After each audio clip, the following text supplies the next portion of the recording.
Hey everybody, it's Jason Blaha here, and once again it's time for a lower body day. And I'm going to continue to do what I've been doing, and I'm going to basically do a training max on a squat or a deadlift and rotate them back and forth as kind of a warm-up. And for those who don't understand what I'm doing, I'm basically maintaining training maxes that are above 85% of my one rep max. In some cases, they might be 90% or more. But the idea is keeping them well under 95% of a max, closer to that 90%, just to get a good heavy single in on one of my classic lifts, and then we come in and do all hypertrophy work. And that means everything is 10 plus reps. Because again, my focus is training bodybuilding style right now. My primary focus is body composition, growing on my weak links, balancing my physique, something I have not done. So that everyone understands, keep in mind, people are like, but you always really trained for your physique. No, I really didn't. I trained for strength. Occasionally would do some things like some laterals or curls or whatever, but it was never a serious focus. Now it's become the serious focus of my training. But that doesn't mean that we completely disregard any moderately heavy lifting. And in fact, I think that there's something to be said for attenuating upper threshold motor units by doing a heavy single. There's good data on it. And because it's not true maxes, it still does not really impede my recovery very much. It's not significant. But it does let me maintain the movement pattern so that if I do want to max later or step on a powerlifting platform, it will be a straightforward affair. I could just walk in and do it. Again, as long as we're big enough and lean enough, we still place really, really well there. As long as we can maintain some basic max strength. But we don't have to max out to do that. So for my training, it's just like my upper body days. Everything is supersets. So what I'm doing here, I do 3 exercises in a tricep. I do, again, a posterior chain, then a squat pattern, and then a calf exercise. So I did glute ham raises, then I did belt squats, and then I do a standing calf raise. So since I threw the shoes back on to do these, and I've figured out exactly how to stabilize this bar while doing it, I need to start increasing weight on these, right? Tried to do them barefoot when I was training all barefoot for a while. I've noticed it definitely impeded the ability to do calf raises. But once I threw the shoes on, they started getting easy again. So this was too easy for 15, so I went up and put 3 plates aside on the squat bar, which is 325, because keep in mind it's a 55-pound bar, and still managed to get 12 on the next couple sets. So I think I'm going to just keep ramping that weight up, and I feel like my calves are probably getting bigger just from doing the calf raises.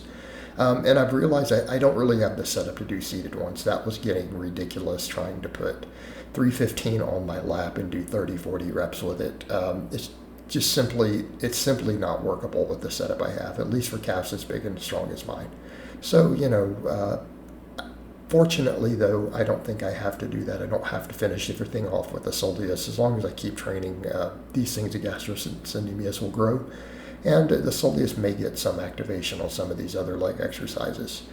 So we pretty much did right around 10 for the other movements. I'm messing a little bit with the stance on the belt squat, taking a little bit narrower with a toes forward stance. I do lean forward a lot. I've had people ask why I do that. It's a comfort level thing, because we're still having to deal with rubbing of the legs. Even if you wear longer shorts or whatever, you're dealing with that canvas strap, okay? And the other problem you run into, people are like, well, can't you just be more upright? Well, it doesn't help with any tension, and all it does is, again, I will say it politely, I am a male, right? And there is stuff in the way. And if you try to get too upright with that canvas strap, it can be a bit uncomfortable, right? So it is purely a necessity. Right, it's purely a necessity, and leaning forward largely eliminates that. Like I said, I would just be just as happy with a leg press or a hack squat, and I think they work just as well. I mean, I've got the belt squat and I have one, but as I've used it over time, I've had people ask, does it really replicate a squat just without the backloading? I'm going to say the machines that you have in your home, absolutely not. The full cable loaded ones, like the $5,000, $6,000 ones, like maybe like they had at Westside or developed there, yes, that probably does really replicate a squat. Any of these with a lever, absolutely not. And really those cheap ones you see people do on the edges of the rack, I can't even imagine anyone being able to even do a full range of motion on that. It is so unnatural and nothing like a squat.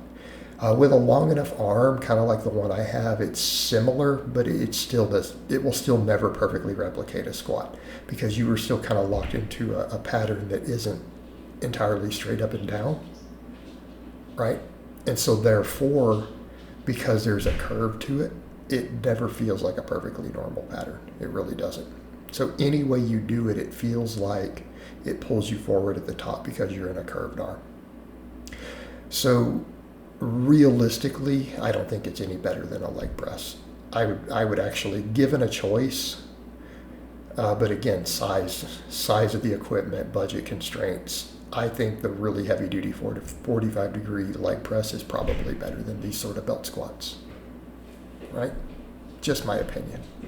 Now, however, in terms of actual muscle activation, it's pretty good. I feel like I get a good stretch, good range of motion, and a good pump in my quads and my adductors on those, as well as the glutes.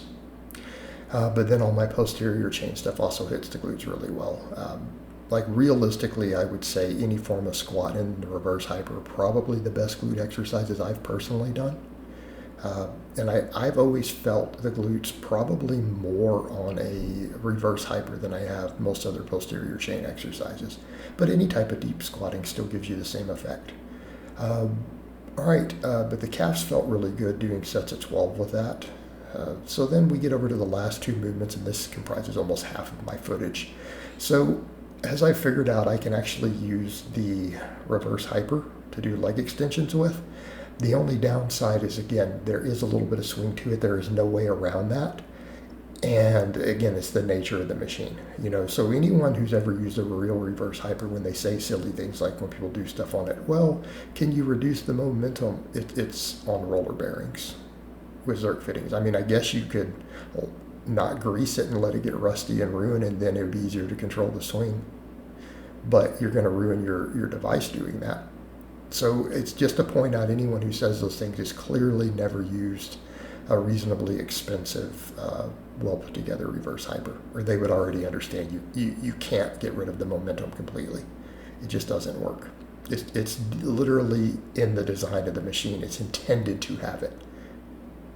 It's specifically engineered that way because they want that swing to put your back into the traction at the bottom when you're doing the reverse hypers. So using this weight, I do try to control both as much as I can, and I'm trying to take the leg extensions to failure, but that ends up being something around 27 to 30 reps for me approximately. But it gives a good burn. In the last set, I kind of got there, and then I tried to squeeze out one or two more reps and found that I couldn't, so it let me know I got to failure. So we took the last set to true failure. I get just over with this same weight because I'm just supersetting them back and forth doing the normal reverse hyper. I get just in the range of about 20 up to about 23 reps. It's something in that range. Again, there's a point, though, where when we're doing these sort of reps, we're not really counting anymore, right? We're not counting at that point. You're just trying to squeeze through and get that burn until it's not going to move effectively anymore. But overall, pretty happy with this. I feel like I get a really good pump and a good burn in my quads. Doing this, it's a great way to finish them off. I do feel like it is helping rebuild some of my old quad size quite a bit, and it's doing so in a way that really just isolates the quads, because I'm already doing the belt squats, I'm doing some of the heavy back squatting. So we've got a big movement, and this helps me just finish them off while keeping the fatigue fairly low. Right? And it works great as a superset. So these workouts are actually fairly short because I'm supersetting everything. It ends up really just being like doing 6 sets after the training max because I do a tri-set just back to back to back. So it's almost like one really long set because I'm working different muscles, and then we do the superset on the last two. So realistically, like these workouts can be done inside of an hour. So again, one of the perks of supersetting stuff like this, and I feel like everything is right in that optimal range. Everything is getting right around 12 sets of muscle group per week, right? 6 each workout on both lower days. Calves, we're only doing 3 sets total, but calves do get worked on the other stuff. So people need to keep that in mind. These other movements actually do work your calves to some extent. Although we could argue maybe not as much as the calf raise if we throw out some of those EMG studies looking at squats in it, because again, EMG studies are certainly not the be-all, end-all for, particularly for hypertrophy, but there is certainly calf stimulus on a lot of your other lower body movements, right? They do get worked, but doing the direct calf work really is a way to finish them off. And, as to whether it might have grown or not, I don't know. Footage looks maybe like they've gotten a little bigger, but again, that can be very deceiving when you have a pump or you're getting leaner and other stuff, right? Because it makes things look different. So I'll measure eventually, but I'm not overly worried about it at the moment. I'm trying to just continue to make progress. But yeah, very, very happy with today's workout. Stuff went pretty good. Everything went exactly as expected. Hit all my target numbers, went a little heavier on the calves. And so I'll let you guys watch the last couple sets here. So I hope it's been informative, and I'll talk to you guys next time.